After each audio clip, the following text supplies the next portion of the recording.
Crosher from Natural England. You've been doing a heck of a lot of work on climate change, impact on the natural environment, around ecosystem services, so we're better to speak about the future peatland restoration than you. Over to you, Ian. Okay, thanks a lot. Just put my clock on as well. Thanks a lot for having me. So I'm going to talk about the future, which is always a fairly straightforward thing to get wrong. So, you know, I guess when we do a lot of future work, it's all about the drivers and the things that are going to affect it and what's going to do that. And I think we've had a really good overview today of a lot of those. So pollution, absolutely essential. You know, in driving this change, and it's still going to be a driver that's there going forward into the future. So, you know, that so land use change up there as well. Then, you know, obviously the amount of sheep farming. The hope might be in the future that sheep farming becomes a less dominant land use in these bog areas, and we understand that actually them being fully restored ecosystems in themselves will deliver far more for us, far more economic benefits, if you like, than having a farming system in there that's going to do that. So particularly climate change, so some of the stuff that I do more of my thinking on and how it impacts the natural environment, and I'm going to talk some of that today. But also some of these other drivers like the carbon cycle, the amount of CO2 that's going to come out because of that climate changing, and also because of you know, how we are doing some of this restoration and things like that. And okay, and services provided by a provider of water. So, you know, how this impacts and some of those restorations around that thing. Oh, food production I put in there. I don't think it's a big one, hopefully, for peatlands in this country, although in the lowlands it is, in the uplands it's not. My picture there was around oil palms. You know, obviously in other parts of the world it is a big driver, and, you know, food production potentially could be absolutely massive as population continues to grow. This really is very much about just trying to point out that, you know, a lot of this work started from a biodiversity point of view, trying to get these areas of bare peat restored, you know, and we've got, you know, things that we already suspect that we've gone over that threshold of where we want to be and where we're going to go to, you know. So biodiversity loss, absolutely massive, you know. So we've got a target till 2020 now in the UK and in Europe, and the world, you know, the World Congress and things like that have all signed up to that. But still a massive challenge to reverse that biodiversity loss, and how we're going to do that, you know, is going to be a big driver. The climate change one, you know, we've already gone over safe limits, and I'll go into some of that in a bit more detail.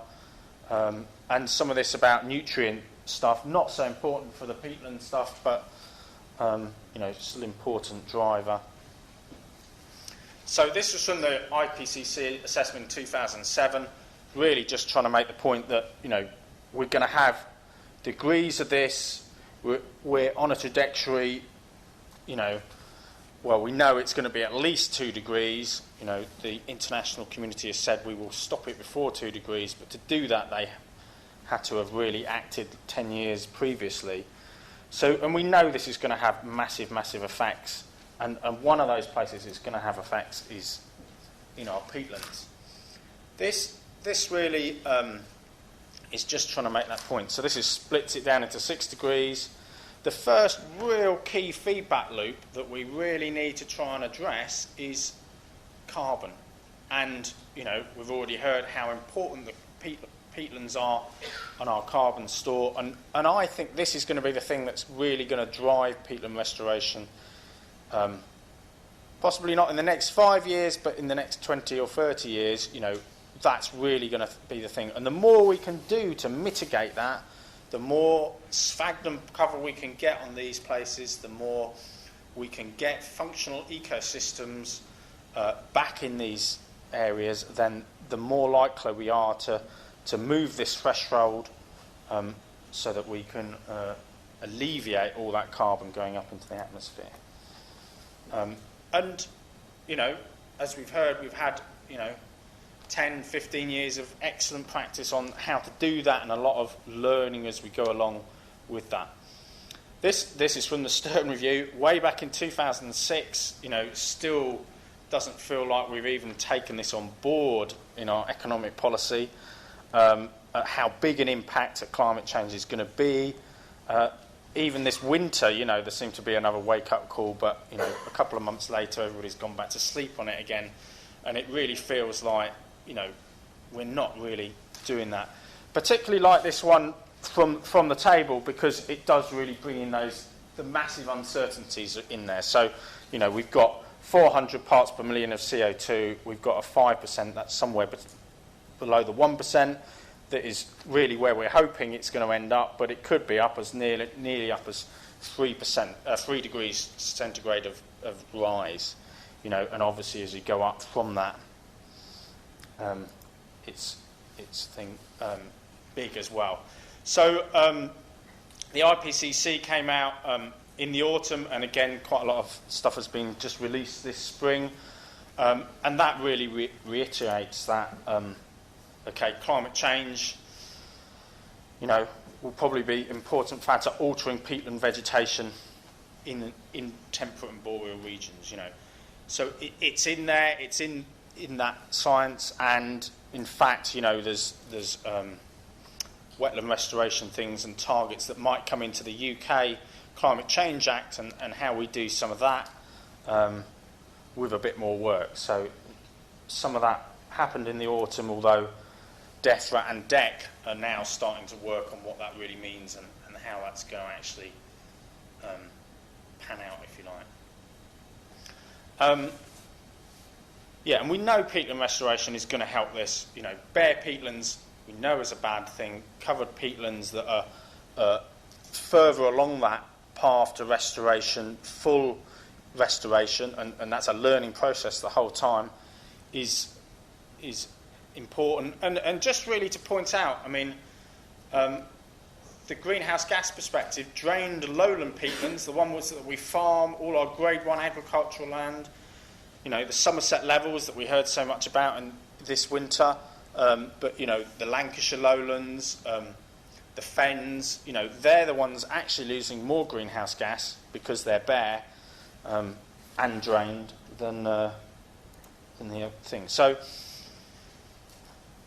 I think that's really important context to get across, that this climate is going to change. We've really focused probably a lot of this work from a biodiversity point of view. It's still going to be really, really important and deliver that, hopefully. But, you know, the climate one, I think, is going to be the one, possibly the one that brings more funding in and more support to do that. Yeah, I think a lot of the speakers have said this in so many words, but what our aim has to be for the future, you know, to start this process now, but by 2020 to set the direction of where we want to go, but by 2030, you know, we want to be looking at functional, hydrologically intact peatland ecosystems. I think that needs to be our aim. I think that's a very hard thing to get to, but, you know, we've got to be certainly set the right way of doing this and where we want to go with it. So this diagram very much is about really trying to get this sort of concept along. You know, we've got very degraded areas like these upland moors, bare peat, you know, the lowland peatland systems, very degraded. So, you know, they're drained, the physical, chemical modification is all in there, very poor condition, and you've got to adapt and change all those conditions so you can get up to this, you know, biotic level and where we're going to go. So we want to go from a non-functioning, poor process sort of direction to fully functional systems and it is a process, and we've got to go along that, and it requires modification of the abiotic and the biotic, and we still don't really understand how those two interact and how they work together, particularly in the role of sphagnum. It affects both of those. So at best, I think we're probably, this is a UK conservation thing, we're really, even when we're aiming for favourable conditions in our best habitats, really only getting to number 2. We haven't got up to this 1 where we've got intact ecosystems at all, and that really needs where we need to aim for. So, conservation as a whole has really concentrated very much on the habitat. I think that we now need to move from that to a broader ecosystem based and really understand a lot of these other physical processes. The hydrology, I think, is absolutely essential to doing this. Where does the soil, come? Where's the peat mass? On our lowland ones, we're often working just in the centre of the peat mass, not out to the edges. How are other physical things in there? The chemical, we've heard about the pollution and how that's affected it, but all the pH and all of those things are all affecting this, and how we do that, we need to move towards getting those right as well as just the vegetation. And I can't remember who said it this morning, but in that first session, sphagnum moss is the keystone bog species. We know that, when we get sphagnum moss cover, we get lots of it. The sphagnum moss at some point takes over the hydrology and becomes, the thing that drives that system. And the more sphagnum we can get back on these places, the better. And we need to actively do that, as has so clearly been demonstrated. So, how do we get more sphagnum moss onto these restoration sites? Do we, put it in? Do we try and spread it around more? Do we just get the right conditions for it to grow and hope that it's going to come in? And there's going to be different solutions in different places, definitely. So, how do we upscale this process? So this goes back, to the work in Canada and how they try to do that, the original stuff. But, we've got to upscale this to a massive degree, and the limiting factor is going to be the sphagnum. So where are we going to get that over those times? So my solution as I see it, and I've taken quite a lot of these from actually the German work that's out there on the thing. So they are, 10 years ahead in their thinking, a lot of this. So paludiculture as a concept, wet agricultural systems to provide sphagnum on a large scale so that we can use that in our restoration. Because at the moment we just don't have the capacity to put that in there. And, lots of questions about what's the right one, where do we do that.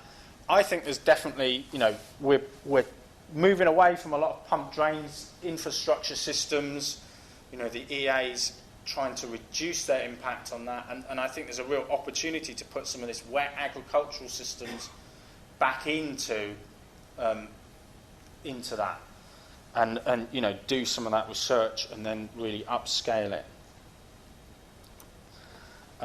So the pictures that are out on the poster there, I took off their paper, the University of Grindelwald stuff, just to try and demonstrate what some of that would look like.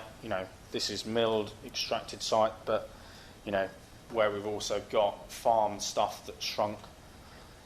So different methods, and I think we really need to explore that on a large scale. So sphagnum farming, and what they were finding that from there, I think is a really key sort of thing that we need to think about and get trials in this country. So I'm not really aware of anything major in this country. I've put in for evidence money to go into this for the last 3 years, but it's certainly not high up our priority list. And, it falls on deaf ears with indifferent things, really. So but we've got to trial it in this country and see what happens, because we might well get quite different results, and want it for different reasons and different meanings. So it's quite encouraging how quickly they get sphagnum cover, the growth of that, and how quickly they're getting that. I think they've got very tight controls of their hydrology, and that will be making a difference. And so picking a site that you can do that in is very important. I'd also pose the thing that we're going to have a shortfall. That's going to be a long time coming forward, and so we need to look at where else we can get sphagnum to do a lot of this restoration. And we need to understand the impacts and things like that. And I'm sure most of my colleagues will be telling me no. Our SSSI is a sacrosanct. We shouldn't be doing this type of stuff. But to get this wider ecosystem restoration, should we be looking more at where we can take this off without much long-term impact, and spread it in a local environment, so sucking that sphagnum out and putting it on sites around to get better restoration, important. And, there's a lot of fairly unanswered questions. Some of these actually have been answered today, or started to be answered, so that's really encouraging, But when does sphagnum cover, depth, extent become enough to take over control of the bog hydrology? I think that's absolutely key, when and what species and at what point, what length of period do we need to, from restoration, allow it to happen? Pollution. So somebody answered this one earlier, in fact, that, I think it was Matthew, that pollution's been a key component, but is it still high today to allow full recovery to happen? And full recovery to something that we haven't even got in this country at the moment. How do we get those good conditions? How do we improve resilience to change? That climate change is here, it's coming. I believe, that we can have this ecosystems, these bogs for a lot longer if we manage them and the ecosystem itself will adapt and change. But the thing we've got to aim for is, a good restored ecosystem and bog system in the first place, to allow that climate change to come along, and the healthier they are now, the better, and the earlier we can do that, the better.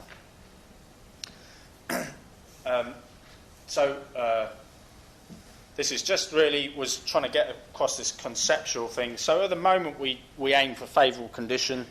In this table I gave it 80 points, but we're really trying to get on beyond favourable condition of a habitat to fully functional ecosystems, 100 points, if you like, that we don't really see in this country, but, examples of Yellowstone National Park are very often used. That's really where we want to actually be onto, priority habitat. We still seem to say that SSSI habitat is different than priority habitat, but they're just different because of when they were designated and how they are applied, different states. So we shouldn't ignore priority habitat, and we need to do priority habitat along with our SSSIs, and really go to this Lawton principle of core areas, what are our core areas, what is the ecosystem we want to restore, all the way down to that degraded areas down the bottom. So, just in conclusion, really, I found this when I was looking for pictures, again, from Canada, in fact, but it resonated with me, and, the key question, or the key answer, really, is that sphagnum moss, you are the boss, and consequently, the more that we can get on these things, the more we can aim for this ecologically functional systems that are working together, the more likely we are to achieve that. So, questions not just for me. Thank you. Thank you very much.